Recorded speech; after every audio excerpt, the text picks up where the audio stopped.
Welcome to Osiris Tech. This is Osiris again. Today I want to talk about building a gaming PC.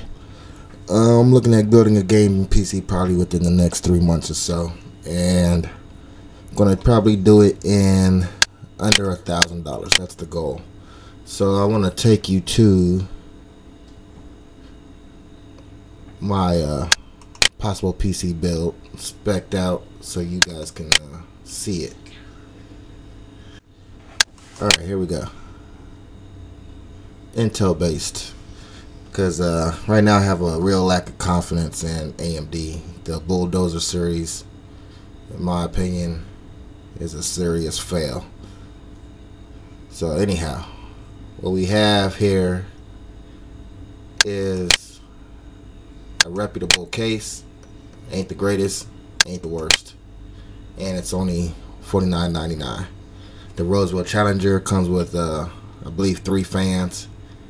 One front-mounted 120mm fan, one top-mounted 140mm fan, and one rear-mounted 120mm fan. And you have the option of putting 2 fans on the side, 220mm fans. So you're going to get plenty of airflow, and with the right CPU cooler, I don't believe overheating will be a problem. And it's not majorly ugly to look at like some of the other so-called gaming cases out there. Next we have the Gigabyte Z68A motherboard. Once again, middle of the road, probably lower middle of the road, but it's got everything you need.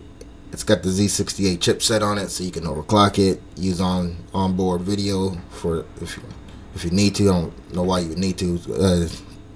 It's great if your video card craps out on you and you need to troubleshoot or something. But anyhow, Z68 is pretty much the upper echelon for the Intel chipsets. And this one has plenty of options. You have USB 3 on it, SATA 6 gig transfer rates. It has an HDMI plug, which I really like. Also has, which I think is important nowadays, because I'm running a Sony surround sound amplifier, so it does have the optical SPDIF out, or SPDIF, however you want to pronounce it. So that's cool. Plus it's full ATX, not micro ATX. I don't like micro ATX unless you actually building a small form factor computer. You have the 560 Ti, the GTX 560 Ti from NVIDIA in EVGA. This is supposed to be a great middle to upper area card. It will have the physics engine on it because it's from NVIDIA. If you so choose, you got the option of SLI. It's got CUDA technology, etc., blah blah. But for $240 in this price range, I think it's a great card. If you have a little extra money to spare, I would really suggest bumping up to the 280-ish to 300 range and getting the AMD or ATI 6950 with the 2 gig. I think that future-proofs your system a little bit more, and you'll get a little bit more performance out of it. So those games that you're running borderline ultra on, or you can't quite hit ultra, that'll take you up there.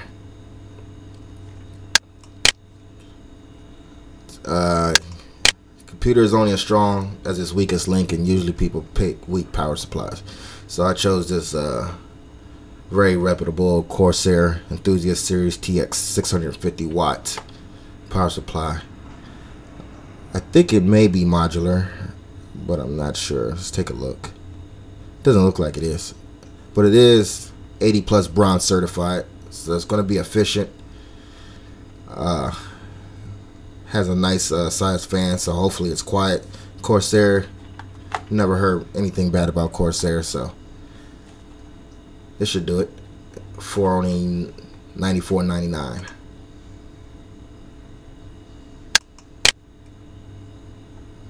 Then you have, to me, the heart of the system, the Intel Core i5 2500K. Right now, this is the best of the best, creme de la creme, bang for your buck processor out there. You're not going to get a better performing processor for the price. Anything above this Intel Core i5 2500K, and you're nickel and diming or nitpicking, in my opinion. Anything below is a waste of time and money. Depending on your budget. If you're in this budget area of sub $1,000, this is what you want to do. Even if you're in the $800 budget range, you really want to go for this processor. It's excuse me. The K means that it is unlocked cores, which means you can overclock it if you so wish. I probably won't do it, but you can. And in the future, say 24 months from now, you just need to get a little bit more juice out of this processor before you upgrade again. You can overclock it. You have that option. It's always good to have options. And for 220, I think this is an instant winner. I know it's an instant winner. If you don't believe me, just go Google it. Alright, so we have some Corsair Vengeance RAM here. I chose another brand, which the name escapes me right now. But from recommendations from the Steam forums, I chose Corsair Vengeance instead. I mean, it's nothing fancy about it, nothing so great about it, but it's reliable, and that's what you really want out of your RAM. Reliable RAM.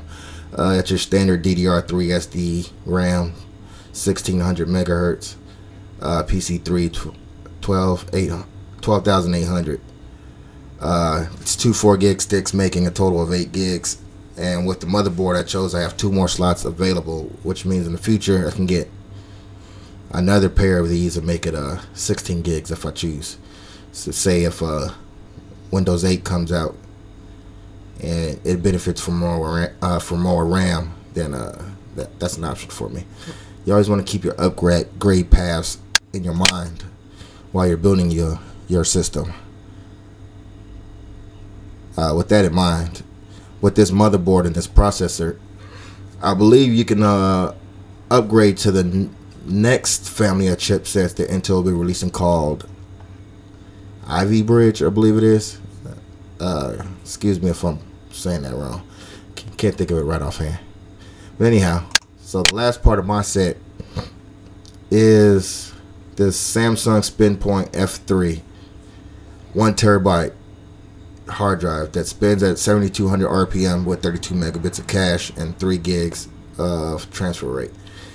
There's better hard drives out there. There's hard drives with 6 gig transfer rates, but with the physical limitations of a hard disk platter, anything above 3 gigs is useless.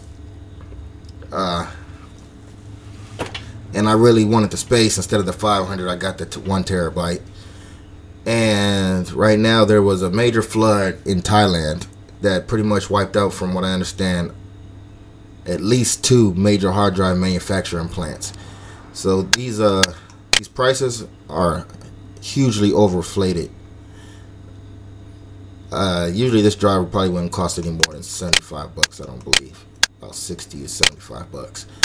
But because of the shortage in material, hard drive prices are overinflated. So if you can wait, maybe this market will recover and they'll come back down. And with that money you save, definitely put it towards your video card and upgrade your video card if possible, or get a better brand or whatever. Your bottleneck will almost always more than likely be your video card when it comes to PC gaming. Alright, generally speaking, of course. And with that all added together, I have the subtotal of $931.93. You may notice there's a couple things missing, such as CD drive. With this total, I have the option or the headroom to add another drive, but I don't need it. I have a computer sitting here with a brand new light scribe and a DVD burner in it, so I'm gonna yank that from there. It's always good to salvage parts when you can, save a little bit of cash. What else? You'll also notice the operating system. I have a corporate. I work for a company that has corporate licensing, so for me it's not a problem. But you may want to leave yourself about $100 worth of headroom for your Windows operating system. Or if you have a transferable license from your old computer, you can do that, or whatever.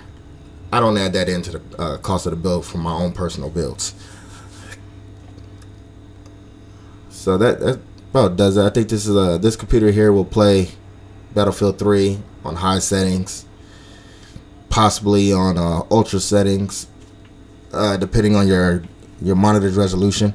I run a 24.5-inch or 25-inch 1080p monitor, and from what I understand, that should get me this setup will get me to definitely high settings with stable frame rates of 40 and above, 40 to 50, or 40 to 60.